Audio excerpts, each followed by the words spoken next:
AD 397년에 칼타고에서 이제 신약 성경이 27권으로 정경으로 채택을 합니다. 구약 성경은 얌리아에서 이 랍비들이 이미 채택을 했고, 그래서 신약 성경은 27권인데 그 중에 4권을 우리가 복음서라고 합니다. 예수님의 제자가 예수님의 생애에 관한 기록되어져 있는 말씀이죠. 근데 이 성경의 복음서라고 말하는 이 4권의 성경 안에는 별명들이 있습니다. 먼저 마태, 마가, 누가, 요한이라는 순으로 복음서가 우리 한국에 성경책 기록되어져 있는데요. 마태복음의 별명은 사자복음이라 이렇게 부릅니다. 왜냐하면 이제 마태는 예수님을 왕으로 조명했기 때문에 그렇습니다. 이 땅에 오신 왕 대신은 예수 그리스도를 계속해서 그 관점으로 성경을 기록했습니다. 마가복음은 우리가 송아지복음이라 이렇게 부르는데, 그것은 이 땅에 예수께서 섬기러 오셨기 때문에 그 섬김을 비유로 송아지복음이라 이런 말을 씁니다. 세 번째 이제 누가복음이 굉장히 그 재미있는 복음인데 인자복음이라 그럽니다. 인자복음. 우리 교회에 인자가 있어요. 그래서 인자복음. 왜 그러냐면 이 누가복음에는 누가는 예수님을 인간, 종으로서의 오신 사람으로 표현을 했어요.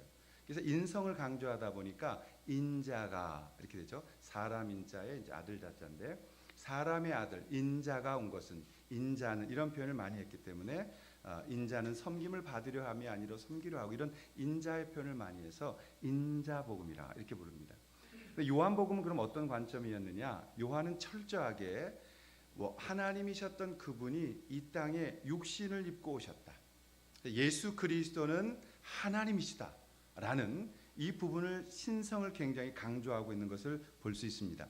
성경을 기록할 때에 하나님께서 우리에게 로봇처럼 이렇게 그냥 시켜서 우리가 띡띡띡띡 이렇게 하는 게 아니거든요.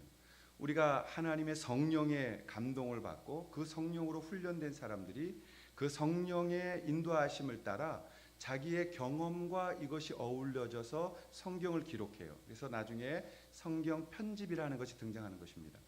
근데 이제 성경 안에는 여러 가지가 있는데, 특별히 요한복음에는 요한은 예수님을 하나님으로 계속해서 우리에게 가르쳐 주고 싶었어요. 그래서 요한복음에는 7개의 기적이 나타나는데, 요한복음은 시대적인 순으로 예수님을 기록하지 아니하고 왕 대신 하나님이신 예수 그리스도를 우리에게 보여주기 위해서 이 기록을 하고 있는 것을 볼 수가 있는 것입니다. 그래서 요한복음 20장 31절에 보면 요한은 분명히 이야기를 씁니다. 오직 이것을 기록함은, 이 성경을 내가 기록하는 이유는 너희로 예수께서 하나님의 아들 그리스도이심을 믿게 하려 하며, 또 너희로 믿고 그 이름을 힘입어 생명을 얻게 하려 함이니라. 요한복음이 기록된 목적은 너희가 하나님의 아들 그리스도, 그 그리스도 예수가 하나님이심을 믿게 하여 그로 하여금 생명을 얻고 구원하게 하기 위해서 나는 이것을 기록하고 있다라고 표현하고 있는 것입니다. 오늘 이 요한의 말씀을 우리가 쭉 배워오고 있고 1장부터 이제 4장까지 오게 됐는데, 다시 한번 짧게 1장은 태초에 말씀이 계시니라, 이 말씀이 곧 하나님과 함께 하셨으니 이 말씀은 곧 하나님이시니라. 여러분, 초대교회에 예수 그리스도가 부활하시고 나서 교회가 만들어지면서 초대 성도들은 예수 그리스도를 바로 찬양할 수 없었어요. 그렇게 되면 삼신 논란에 빠지게 되고 정리되지 않은 교회가 아주 큰 혼란에 빠져야 됐기 때문에 초대교회들은 하나님을 찬양합니다. 그런데 그 하나님을 찬양하면서 약간 3단 논법식으로 예수 그리스도를 하나님으로 가르치고 있어요. 찬양은 하나님만 받으십니다. 예수님은 찬양받기에 합당하십니다. 그러므로 예수님은 하나님이십니다. 태초에 하나님께 계셨고 말씀으로 임하셨습니다. 그 말씀이 오셨습니다. 그 말씀이 예수 그리스도십니다. 그러므로 예수님은 하나님이십니다. 이렇게 해서 약 50년에서 100년이 지나가면서 이제 예수 그리스도의 이름이 찬양받기에 합당하신 분으로 등장하고 있는 것을 볼 수가 있는 거예요. 이것 때문에 이단들이 생기고 오해를 한 것도 사실입니다. 요한이 가르치고 싶었던 것은 태초에 로고스가 있었다. 이 로고스란 말은 이 히브리어나 아람어가 아닌 헬라어였기 때문에 요한은 태초에 이 모든 걸 창조하시고 모든 것들을 운행하시는 이분을 설명하고 싶었어요. 근데 그분이 인간의 몸을 입고 오신 것을 만났어요. 이 단어를 어떻게 찾을 수가 없었어요. 그래서 찾다 찾아낸 단어가 로고스라는, 그리고 우리의 말로는 표현하기에 말씀으로 표현되어진, 그러나 그 원래의 뜻은 모든 것을 창조하시고 다스리시는 원인자, 그 주체자, 그 시작점, 그게 바로 로고스이기 때문에 요한은 그것을 가르치고 싶었어요. 그래서 그 하나님께서 이 땅에 오셨다라고 말합니다. 요한복음 1장 11절에 보면 그 자기 땅에 오신 그분, 그러나 그 백성들이 아무도 영접하지 않았다. 12절에 영접하는 자, 곧 그 이름을 믿는 자들에게는 하나님의 자녀가 되는 권세를 주셨으니, 그 권세는 어떻게 오는 것이냐. 13절에 이는 혈통으로나 육정으로 나지 아니하고 사람의 뜻으로 나지 아니하고 오직 하나님께로부터 난 것이다. 그러므로 사랑하시는 여러분, 그 하나님께서 인간의 몸을 입고 우리를 찾아오셨습니다. 그분은 하나님이십니다. 그분을 만나게 될 때 우리는 생명을 얻게 되고, 그분을 만나게 될 때 우리는 기쁨을 얻게 되어 있습니다라고 요한은 가르치고 있는 거예요. 철저하게 복음은 인간이 무지에 있을 때, 죄 가운데 때, 허물과 죄 가운데 있었을 때, 하나님 찾지 못했을 때 그분은 우리에게 찾아오신 기쁜 소식, 복음이 되셨습니다라고 가르친 게 1장이에요.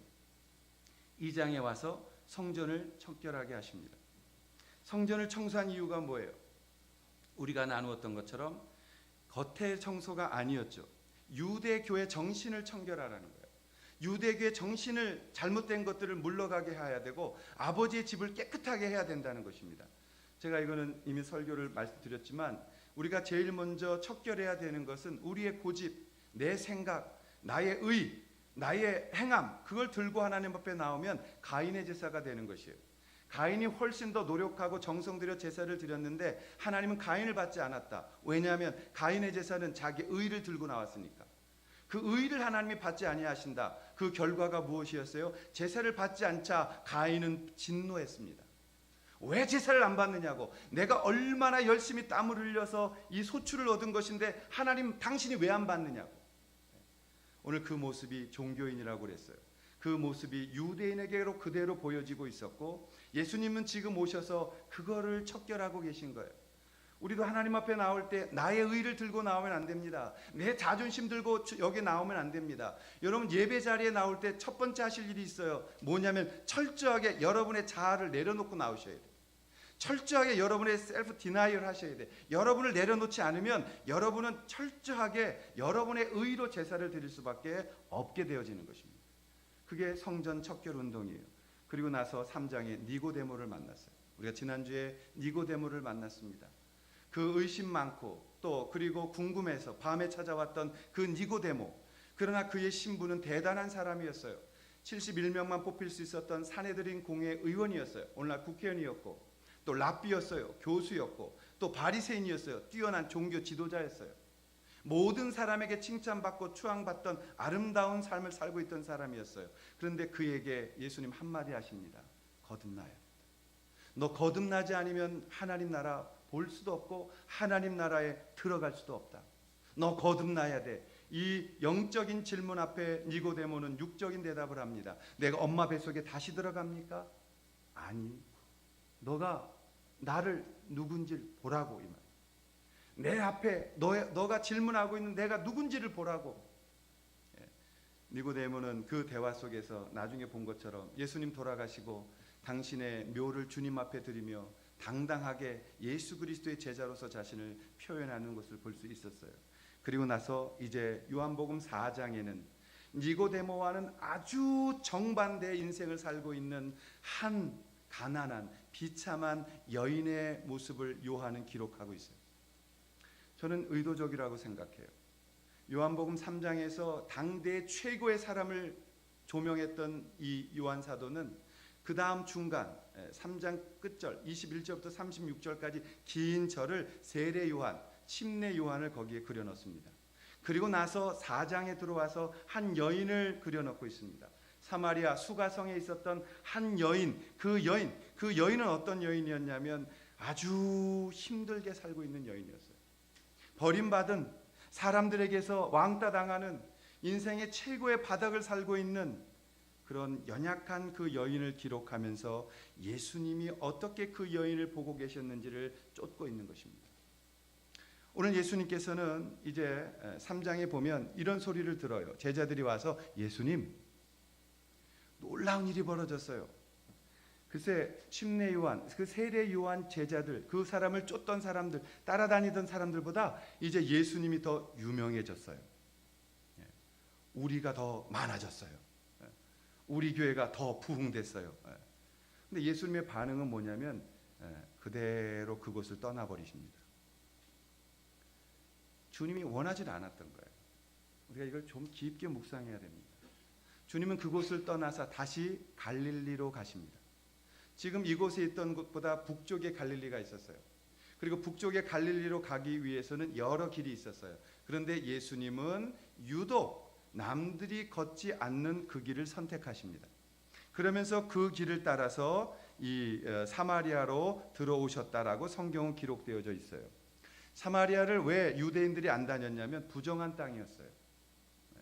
사마리아 사람들이란 사람들은 하나님 앞에 버림받은 사람이라고 믿었기 때문에, 혼혈족이 됐기 때문에 이 베냐민 지파와 유다 지파, 남유다 사람들은 사마리아 사람들하고 옷깃만 스쳐도 부정 탔다고 했던 것이에요. 근데 그 길을 일부러 가시려는 의도를 분명히 말씀하십니다. 그리로 행하여 되겠다. 그래서 4장 4절에 보면 사마리아를 통과하여야 하겠는지라. 요 하겠는지라는 동사가 데이라는 헬라어예요. 근데 데이라는 단어는 어떤 거냐면 강한 의지가 담겨져 있는 거예요. 내가 반드시 이걸 해야 한다. 그래서 영어 성경에는 he must needs go through Samaria라고 써 있어요. 내가 거길 꼭 들렸다 가야 돼라는 의지를 갖고 계셨어요. 그리고 마침내 오늘 본문에 등장하는 이 우물가에서 한 여인을 만나고 계시는 것입니다.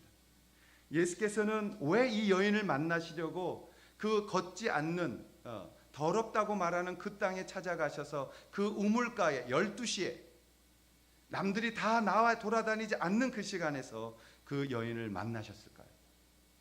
첫 번째, 그것은 죄로 파괴되었던 사람과의 관계를 치유하시기 위해서요. 하나님께서 죄 가운데 파괴되어진 인간들의 모습을 보시며 죄인을 구원하기 위해서 오셨던 그 주님이 그 여인을 만나신다라는 것입니다. 이 사마리아라는 땅에 대해서는 우리가 잠시 좀 안내가 필요합니다. 이스라엘 민족이 단일 민족으로 오다가 솔로몬의 아들이었던 르호보암 때 나라가 갈라집니다. 그래서 BC 722년에 북이스라엘이라는 나라가 그 아시리아라는 나라에 의해서 정복당하고 포로로 끌려가요. 근데 이 아시리아 나라가 어떤 정책을 쓰냐면 혼혈 정책을 씁니다. 나라와 나라 사람들의 피를 다 섞어버리는 거예요. 이렇게 반란이 일어나지 못하도록. 그래서 사마리아 사람들은 왜 사마리아 사람이 됐냐면 아시리아에 끌려갔다가 거기서 다른 이방족하고 피가 섞였기 때문에 남유다 사람들은 그들을 버림받은 사람이라고 불렀던 것이에요. 그래서 사마리아 사람들은 사마리아 사람들 나름대로 자기들의 북이스라엘의 정통을 이어가려고 노력했고, 남유다 사람들은 남유다 사람들대로 이들을 무시하면서 자기가 정통이라고 주장하고 있었죠. 그런 상황 속에서 이 남쪽 유다 사람들은 북쪽 사마리아 사람들을 상종하지 않았다 이거예요. 특히 그 시대에는 여인의 인권이 없었습니다. 오늘날 미투 운동 같은 이런 좋은 인권들이 일어나는 것은 이 시대가 낳은 축복이라고 생각합니다. 올라갈수록 여성들의 인권이 없었어요. 그리고 그 인권이 없었기 때문에 여자들은 더 멸시를 받아서 인구 조사할 때, 센서스 할 때 숫자에 들어가지도 않았어요. 그런 시대 속에서 이 유다인 남자가 사마리아 여자를 만나고 있었다라는 것은 굉장한 특별한 사건이었습니다. 오늘 본문에 보면 제6시에 예수께서 그 사마리아 한 우물 곁에 앉아 있었다라고 말합니다. 6시라는 것은 6시간을 더하면 이스라엘 시간이 되어지는 것입니다. 그래서 6시 더하기 6시간 하면 한국 시간이 되어져요. 항상 이스라엘 시간은 우리나라 6 더하기 우리나라로 하면 맞는 겁니다. 그러니까 딱 정오라는 것은 굉장히 제일 뜨거운 때예요. 지금도 중동 사람들 정오에 잘 안 움직입니다. 너무 더워서. 근데 이 당시에 정오에 움직인다는 것은 거의 죽음을 불사하는 거예요. 그래서 정오에 안 나간다고요. 근데 이 사마리아 여인이 정오에 혼자 물길로 왔고 예수님은 그 뜨거운 우물가에 혼자 기다리고 계셨다. 주님께서 특별한 만남을 준비하고 있었다는 것입니다. 이 버림받았던 여인, 그럼 왜 이 여자가 12시에 물을 길르러 왔을까? 여러 학자들의 추론을 종합해 보면, 그리고 성경 말씀을 이제 우리가 읽어 내려가다 보면, 이 여인은 사람들을 만나기 싫어했어요. 왜냐하면 상처가 많았던 거예요. 그 본문이 이제 나옵니다. 예수께서 이 여자에게 물어요. 가서 내 남편 데려오라고. 근데 여인이 헉 찔린 거예요. 헉 찔린 거예요. 나는 남편이 없다고. 그랬더니 예수께서, 맞아. 네 남편이 5이나 있었고 지금 사는 것도 너의 남편은 아니니 너는 남편이 없는 거야. 이런 모습 때문에 이 여인은 우물가를 안 간 거예요. 우물가에 가면 사람들이 뭐라 그랬겠어요? 우리나라도 우물가 빨래터. 누가 오면 어떻게 해요? 왔다. 또 바뀌었다며?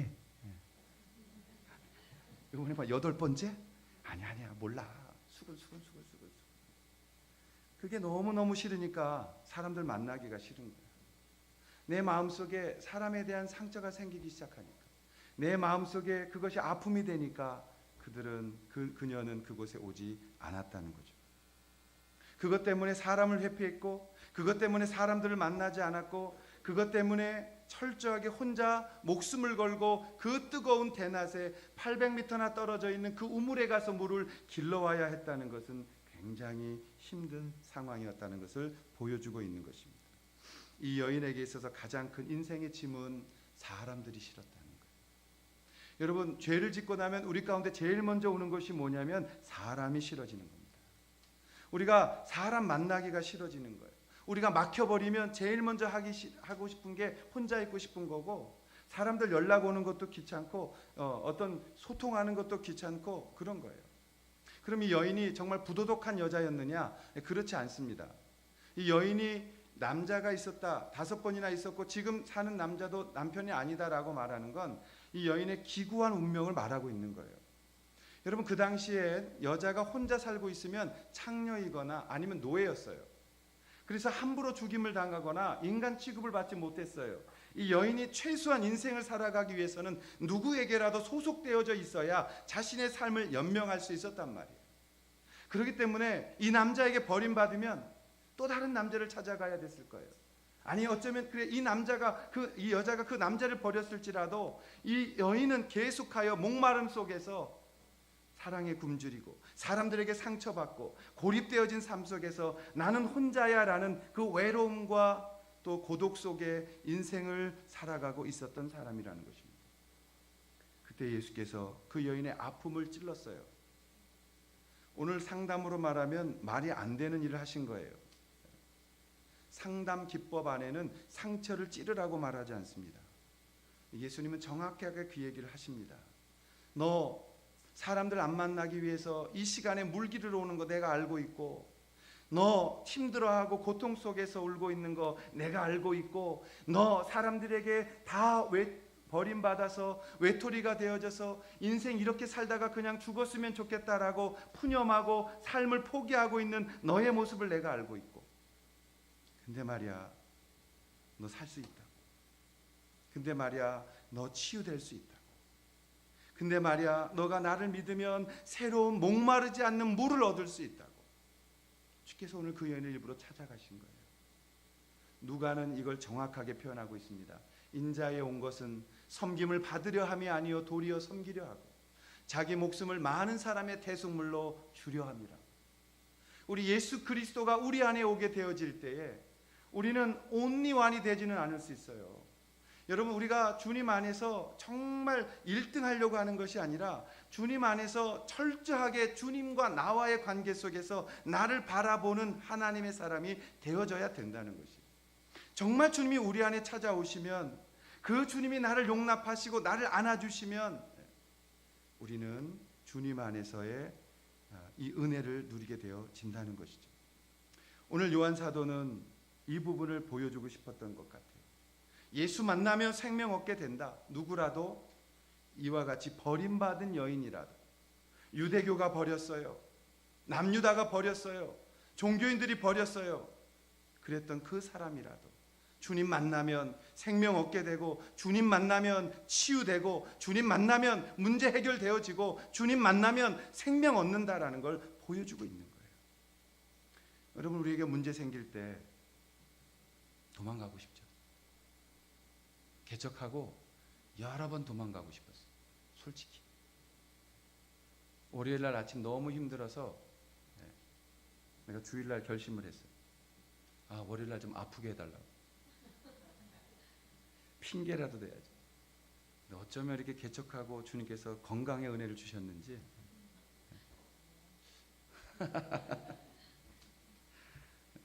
또 어떤 날은 너무 마음이 상했어요. 못하겠다, 여기까지인가 보다, 이런 마음이 들 때도 있어요. 그때는 하나님 앞에 주님 저 내일 안 나와요 이러고 들어갈 때가 있어요. 어쩜 그렇게 정시에 몸이 이렇게 일으켜지고 옷 입고 주섬주섬 새벽에 나와 또 부르짖게 되는지. 그래서 하나님 앞에 어느 날 그거에 대해서 감사했어요. 이게 하나님의 은혜다. 하나님이 나를 붙들고 계신 증거다. 내 몸 내 마음대로 할 수 없구나. 하나님의 붙들림 바 되어진 삶을 살고 있구나. 그리고 그때부터는 그런 얘기 안 해요. 부르시는 그날까지 주님, 이 생명을 나눌 수 있다면 좋겠습니다. 그것이 우리의 은혜예요. 여러분, 내가 돈 가지고 마음대로 할 수 있으면, 내가 타락하고 있는데도 주님이 나를 제재하지 아니하시면 그것이 저주예요. 하나님 앞에서 우리가 주님 앞에 쓰임 받는다는 거에 관심 갖지 마시고, 주님이 지금 나를 붙들고 있는 게 쓰고 있다는 것을 아셔야 돼요. 하나님이 나를 포기하지 않으셨어요. 하나님이 나를 아직도 쓰기를 원하시는 거예요. 하나님이 나를 아직도 사랑하고 있다는 거예요. 그리고 그 여인에게 말하는 거예요. 내가 그 메시아가 오면 내가 그분 만날 수 있다라고 말할 때 25절 26절 여자가 이르되 메시아 곧 그리스도라 하는 이가 오실 줄을 내가 아노니 그가 오시면 모든 것을 우리에게 알려주시리이다. 메시아가 오면 해결될 거예요.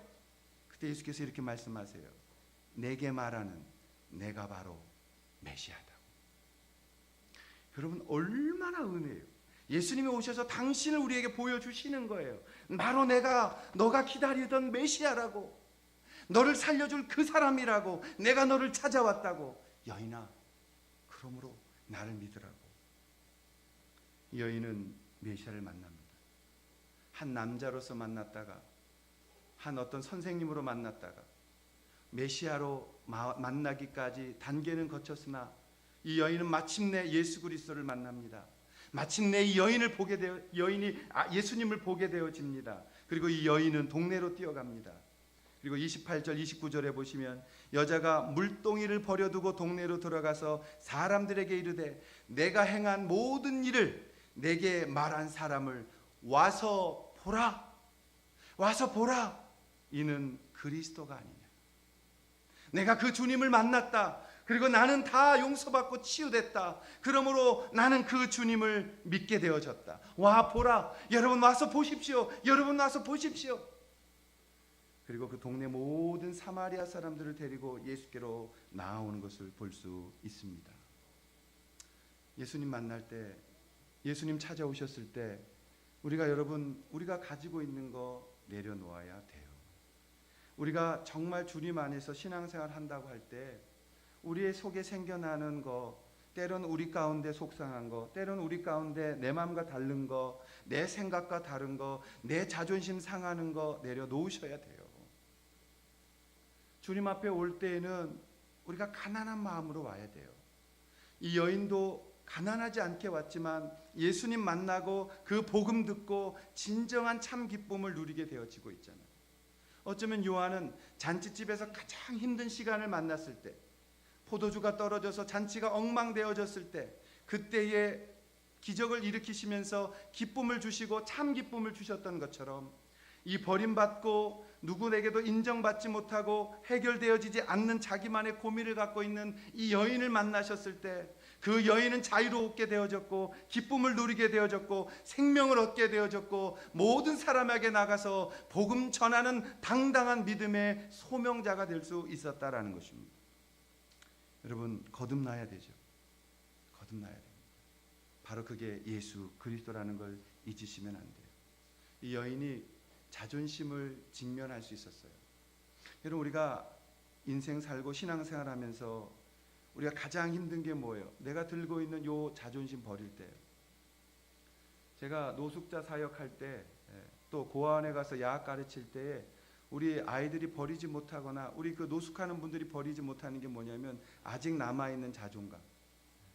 그거 붙들고 서 있는데 그거 깨지면 죽는 것 같이 아파하세요. 여러분, 내려놓아야 돼요. 깨져야 돼요. 그거 우리가 갖고 있는 거 깨져야 돼요. 깨져야 주님이 새거 주세요. 근데 그거 이겨내셔야 돼요. 사랑하시는 여러분, 이겨내야 돼요. 신앙생활 하면서 아플 수 있다고, 또 고통스러울 수 있다고 성경은 말씀하고 있어요. 고난 없는 믿음이 어디 있어요? 내가 철저하게, 여러분 가장 믿음이 좋을 때가 언젠가 보세요. 하나님 앞에 다 깨져서 주님 앞에 몸부림치다 치다가 이렇게 고백한다고. 이제 아무것도 할 수 없어요. 마음대로 하세요. 죽이시든지 살리시든지 버리시든지 포기하시든지 하나님 마음대로 하세요. 여러분, 그러면 그때 주님이 이제 됐어 라고 인정하세요. 그리고 그때부터 풀어가게 하세요. 플랜 B를 가동하세요. 그리고 주님이 여러분을 쓰세요. 그리고 여러분 준비되어졌기 때문에 이제는 하나님이 마음껏 여러분을 축복하시는 거예요. 그 턱을 넘기셔야 돼요. 그 턱을 넘겨야 예수님 만나는 거예요. 그 턱을 넘겨야 진짜 예수님의 복음을 받을 수가 있는 거예요. 사마리아 여인, 버려진 이 여인도 자존심 갖고 살았어요. 우리 모두가 다 이 자존심 갖고 지금 버티고 있는 거예요. 여러분, 그것까지도 내려놓으시라고요. 그때 주님이 새로운 걸 주시고 주님이 역사하기 시작하는 줄로 믿습니다. 가인이 실패했던 자리에서 주님이 말씀하셨어요. 너는 이겨야 한다고.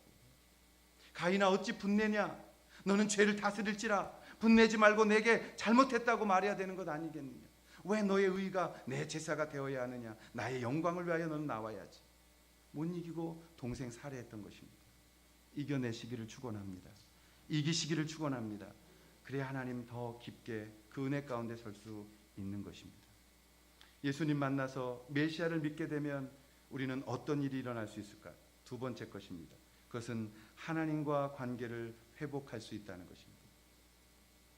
오늘 21절 말씀인데요. 우리가 한번 같이 읽겠습니다. 4장 21절 시작. 예수께서 이르시되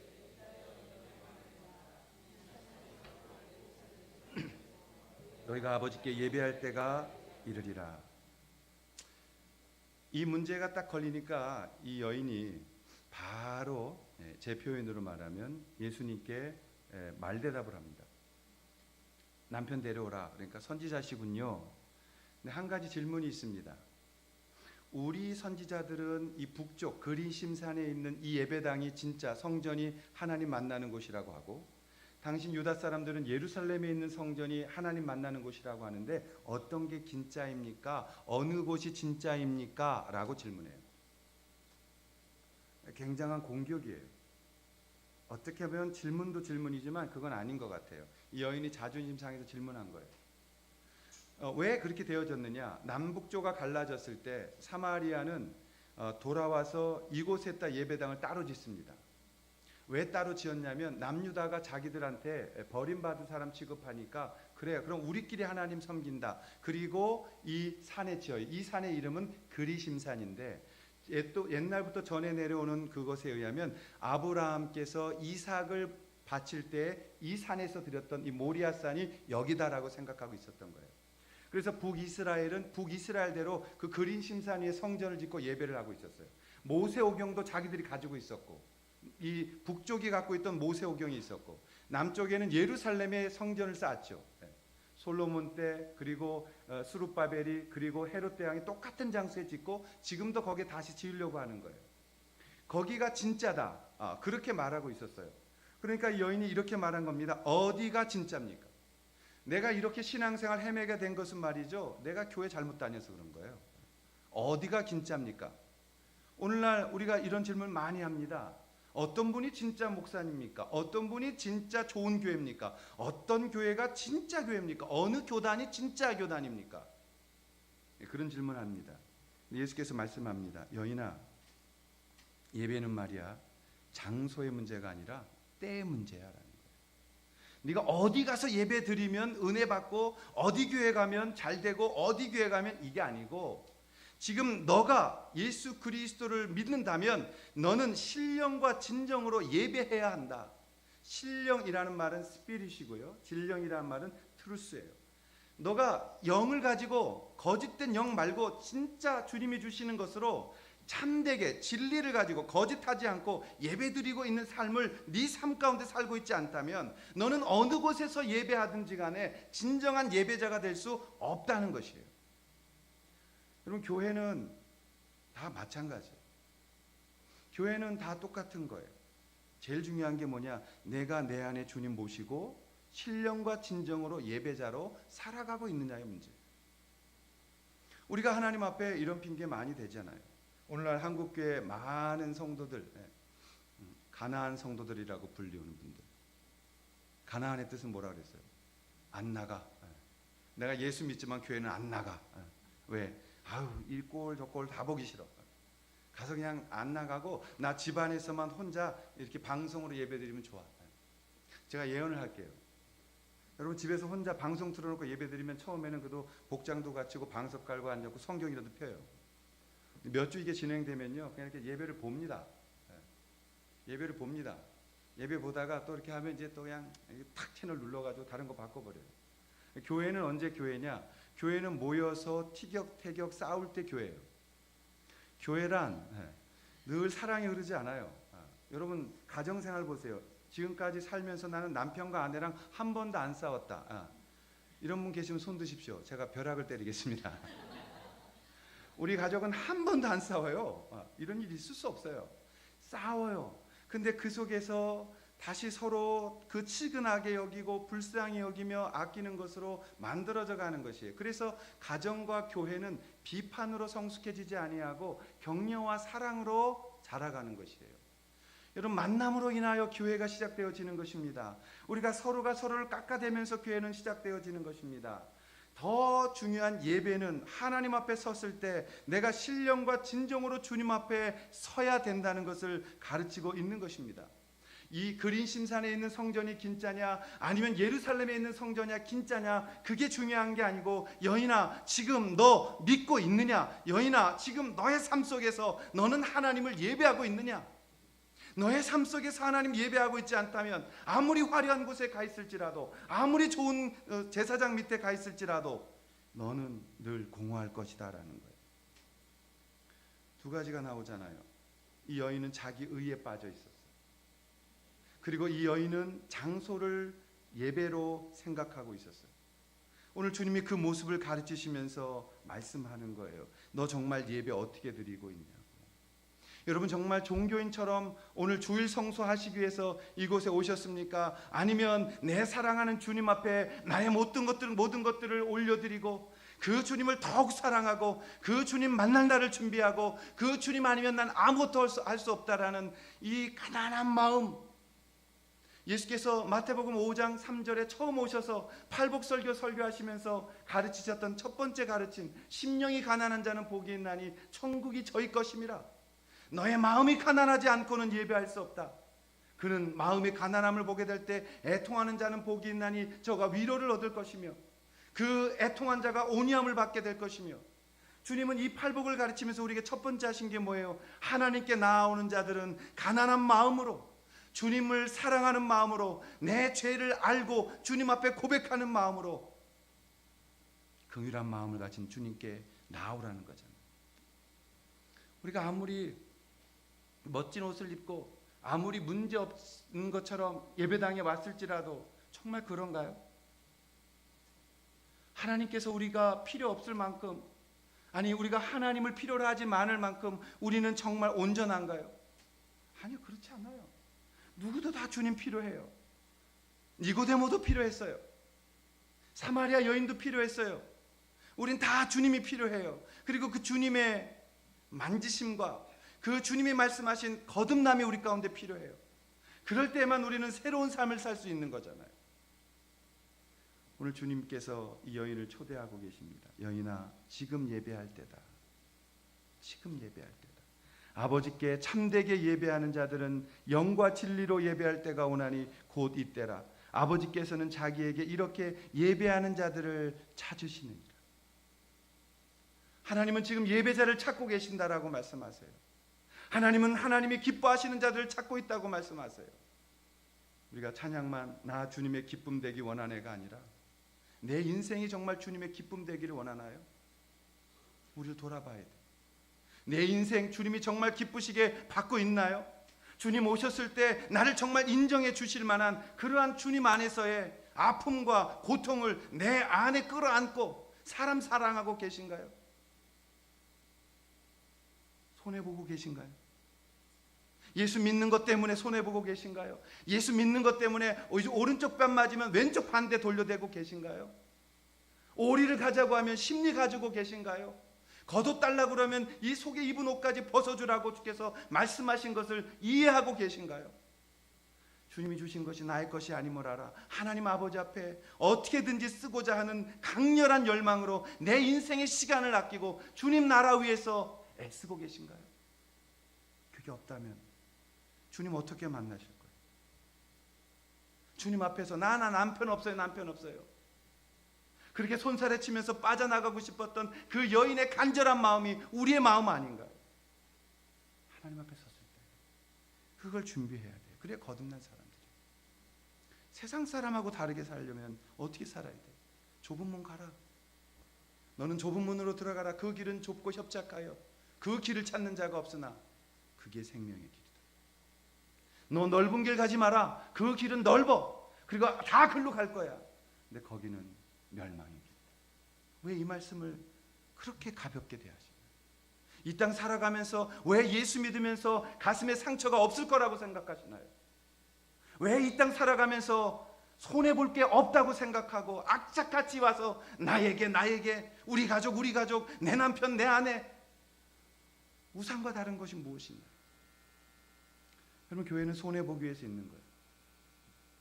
교회는 퍼주기 위해서 있는 거예요.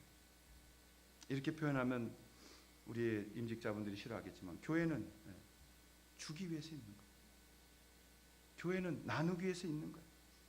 우리가 주의 것을 가져다가 마음껏 퍼줄 때 그것이 어떤 것이든 영적인 것이든 육적인 것이든 할 수 있는 대로 줄 때 그때 주께서 말씀하셨어요. 은밀한 중에 보고 계시는 그 주님께서 너의 필요는 내가 채운다. 왜 우리가 그걸 믿지 못할까요? 왜요? 주님이 나 삶 가운데 계시지 않기 때문에. 주일날 한 번 와서 인사드리고 가기 때문에. 주님이 나의 온전한 주인이 안 되셨기 때문에. 오늘 우리가 이 말씀 앞에 서서 삶 속에서 주님을 모시는 예배가 되어야 하고 내가 고린도서에 있는 것처럼 내 마음이 성전이 되었으니 내 안에 주님이 계셔야 하고 그 주님을 모시고 나아가야 되는 것이요. 마침내 이 버림받았던 여인은 예수님 만나게 됐고 그 동네로 뛰어들어가 와보라 내가 예수님 만났다라고 외치기 시작합니다. 전도자가 되어졌어요. 생명을 낳는 사람이 되어졌어요. 헬리나 오웬이 했던 말처럼 상처받았으나 치유자가 되어 상처받은 치유자로서의 자신의 인생을 하나님 앞에 온전히 드리기 시작한 것이에요. 상처 없는 사람이 어디 있어요? 무시받지 않고 산 사람은 어디 있어요? 교회에서 사람 섬기면서 아픔 안 받은 사람은 어디 있어요? 여러분이 우리의 부모님들 우리 키울 때 어떻게 했어요? 유난히 부모님들에게 틱틱하고 함부로 말하고 그분의 마음 헤아리지 않고 조금만 더 도왔으면 하는 아쉬움이 남는 인생 살다가 그분들 안 계실 때 후회하지 않나요? 그리고 동일하게 우리 자식들에게 그 속썩음 받으면서 우리는 또 다른 철 들어가는 인생을 살아가고 있지 않나요? 주님이 우리에게 이 일을 맡기실 때 주님이 우리에게 부르셨을 때 우리가 주님의 일을 하면서 우리는 왜 상처가 없겠어요? 그러나 중요한 것은 그 상처가 있을 때마다 주님 앞에 나와야 된다는 거예요. 거기서 눈물을 또는 삶을 또는 절규를 몸부림을 치면서 거기서 예수님 만나지 않으면 우리 문제는 누구도 해결해 줄 수가 없는 거예요. 이 여인이 예수님 이때 나 당신하고 말하기 싫다고 도망쳤으면 그 여인은 어디서도 새로운 생명, 새로운 삶, 주님 사랑하는 고백할 수 없었을 거예요. 물러서지 마세요. 주님께로 나오세요. 더 주님 붙드세요. 더 주님 앞에 몸부림치세요. 주님에게 답이 있어요. 주님에게 문제 해결할 능력이 있으세요. 주님에게 생명이 있으세요. 그리고 그 주님은 우리를 사랑하세요. 그래서 여러분 기다리고 계신 거예요. 오늘 그 주님 만나고, 오늘 그 주님을 내 구주로 삼고, 내 모든 것들이 치유되고, 내 모든 것들이 만족되어지고, 또 다른 사람에게 나를 이렇게 살리신 그 주님을 증거할 수 있는 사람이 될 수 있다면, 오늘은 우리는 요한복음 4장을 완성하는 것입니다. 한 버림받았던 여인, 그러나 예수 그리스도가 그를 찾아가셨고, 마침내 그는 예수 그리스도를 믿고, 와 보라 내가 메시아를 만났다라고 소리치며 그는 새로운 삶을 행복하게 전도자로, 소명자로 살아갈 수 있었다는 것입니다. 주님 만나면 이 기적이 일어나게 되는 줄 믿습니다. 사랑하는 모든 우리 성도님들이 예배자가 되셔서 주님을 사랑하고 주님 앞에 참 예배로 나아가는 복된 믿음의 성도들이 될 수 있기를 주의 이름으로 축원합니다. 기도하겠습니다. 하나님 아버지, 함께하여 주셔서 참 주님만 의지하게 하시고 주님만 바라볼 수 있도록 도와주시옵소서. 오늘도 우리가 힘을 다하여 이 땅 살아가면서 물질 의지 아니하고 주님 앞에서 이 귀한 물질을 구별하여 올려드립니다. 이 물질은 가난한 자들과 선교지와 또 교회를 운영하는 데 쓰일 것입니다. 하나님, 예수의 핏값으로 이 물질을 우리가 받아싸우니 그렇게 쓰게 하시고 주님 나라 위에 애쓰게 하시고 최선을 다해서 주님 앞에 온전히 드려줄 수 있도록 인도하여 주시옵소서. 이제는 우리 주 예수 그리스도의 은혜와 하나님 아버지의 크신 사랑하심과 성령님의 함께하심이 오늘 주님 앞에 다시 마음 결단하고 주님 앞에서 예수 만나기를 소원하는 마음으로 또 당당하게 그 치유되어진 마음으로 나아가는, 그리고 세상을 향해서 복음을 전할 수 있는 믿음의 사람으로 나아가는 사랑하는 모든 성도들 머리 위에 이제로부터 영원토록 함께하여 주시기를 간절히 축원하옵나이다. 아멘.